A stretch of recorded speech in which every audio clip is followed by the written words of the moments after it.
and to have a system of beliefs that is just taken blindly and assumed for without a logical questioning. And my job as a philosopher is to refine my thinking. So, it's not it's not your responsibility to rationally analyze all of your spiritual philosophies if you don't want it to be. But for me, my responsibility, my job as a philosopher is to refine my thinking.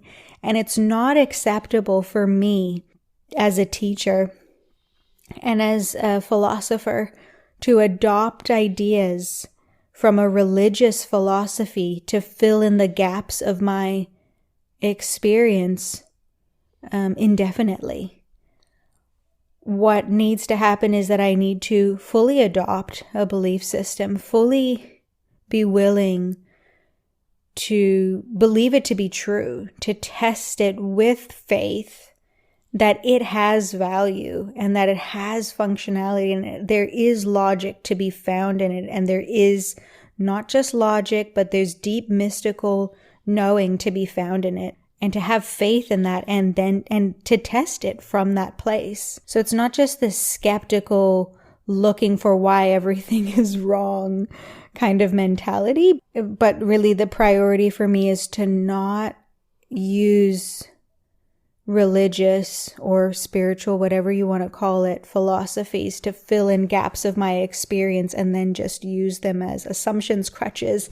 And then, the very common next step is to then regurgitate it and spread it and emphasize it to other people who don't have as much experience, don't have more experience than you. So then we just regurgitate to them and start to spread these belief systems that just feed the masses.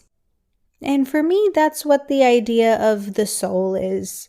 So it's an idea that has been widely represented in like all religious and spiritual traditions. So it's just been assumed to be a kind of truth. In fact, I've discussed this in other contexts as well, like intuition is coming from our soul. Well, what is the soul? And the soul is this unquestionable truth. It's a universal truth that we have this individual, personal essence called our soul or our spirit. And there is no reason for me to debunk or refute the existence of the soul. Like, I'm not trying to just create my own edgy belief system. I'm genuinely curious into what is most there, And my experience with Jasmine, when I connect into this very felt baby in my belly, she's very, very active, kicking all the time. And people are asking me about her personality.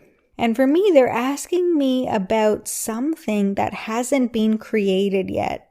So what's being felt in my belly is muscles, bones, a nervous system, a developing nervous system, completely firing its butt off in all these different ways as a way of developing the nervous system, the musculoskeletal system. That's what I'm feeling in my belly. And I'm not blocking myself from feeling anything deeper. Trust me, there's no one more than me who wants to feel what else is here. Is there something mystical, magical, wordless in my belly that's landed in from another lifetime or another dimension? I would love to experience that. However, there's no personality that I am connecting to in there. I'm definitely connecting to a human being in there.